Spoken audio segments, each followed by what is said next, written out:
Hello bantu banje mumeze neza. Okay, muri aka kanya nshaka kuganira namwe ku bintu by'agaciro, ibibazo by'ingenzi mukunze kuza muribaza cyane ku bintu bijanye na Bitcoin canke ico bitwa Cryptomonnaie. Ni igiki, bisigura iki? Mbega iyo Cryptomonnaie ko ikunzwe kuvugwa cyane, ukagira nk'uko ukabona nk'umuntu arakwandikiye ku mbuga cyangwa kuri WhatsApp akakubaza ati mbega wewe urazi ifaranga ryitwa Cryptomonnaie cyangwa wowe ukoresha Bitcoin? Yakubaza ico kibazo uri umurundi, ugaca utangura kugira ubwoba ngo bagira bakwibe, ugasanga no muntu uri kuribaza ko agomba kukwiba ni n'umuntu agusumvya amafaranga. Okay rero, hama ikintu nshaka kubabwira nukugira ngo mumenye uburyo muvyitwara mu gihe mugomba gukoresha iryo faranga rya Cryptomonnaie, canke mu gihe muhuye n'umuntu arikoresha ashaka kukwinjiza muri iyo business yo gukoresha Cryptomonnaie. Cryptomonnaie rero ni igiki? Cryptomonnaie n'amafaranga akorerwa ku mbuga.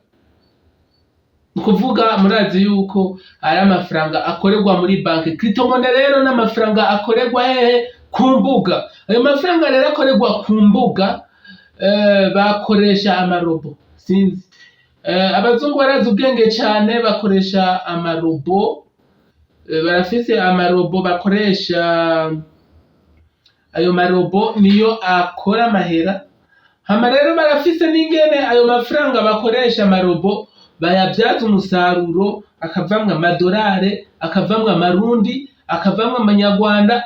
Yani nta gihugu na kimwe cyo kwisi kitoshobora gukoresha Cryptomonnaie, kuko Cryptomonnaie bayihindura mu manyarwanda cyangwa mu marundi, mu nyuma ayo marundi nayo tugaca tuyakubita ku mufuko w'inyuma. Ariko rero mumenye ko ifaranga rivyara irindi. Monnaie numérique novuga yuko ari faranga rikorerwa kuri internet, no kuvuga sinoti, ntabwo ari noti uzotora canke ibiceri, oya, n'amafaranga yo ku rubuga kuri internet. No kuvuga afise ubuhinga aba yarakozwemwo bakoresheje ivyo bitwa ama nombre binaire, abazi informatique vyo muca mu vyuma. Ayo mafaranga rero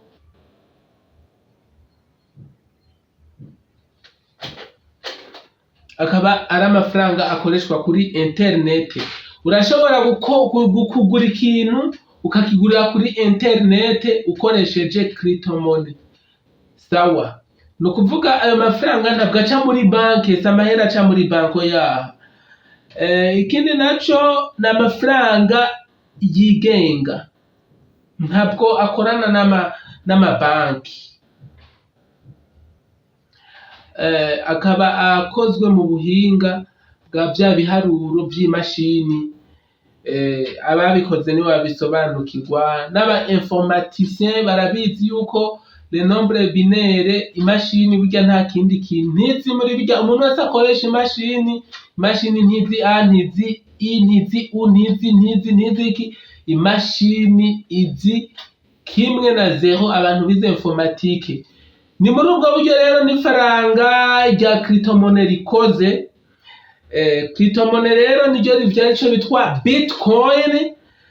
Bitcoin rero ikaba ingana n'idolari 62,786 n'ibice 20. Murumva ko Cryptomonnaie imwe ingana n'amadolari 62,000, n'amafaranga menshi cyane y'amarundi angana n'imiliyoni 452,054 Murumva ko ari amafaranga menshi. Bitcoin imwe, no kuvuga iryo faranga rikorerwa ku mbuga, rikorerwa kuri internet. Ushobora kuronka biciye mu ma application ya internet, udashobora gutunga mu ntoke cyangwa gukora cyangwa bike mu mufuko. Bisaba kuba ufise ingodo yawe, iyo bitwa wallet. Iyo ngodo yawe ikaba ariyo ibika ayo mafaranga, ikaba iri kuri internet. Ico nico bitwa Bitcoin. ni ukuvuga rero iryo faranga rya bitcoin ryatanguye kubaho mu 1980 no mu 1990 rikozwe n'abahinga muri informatique. Murumva yuko iryo faranga rya bitcoin atari rya vuba. Rero imbere yuko ndababwira ibikurikira, imbere yuko ndababwira Binance, nshatse kubanza kubabwira ico bitwa Cryptomonnaie canke Bitcoin.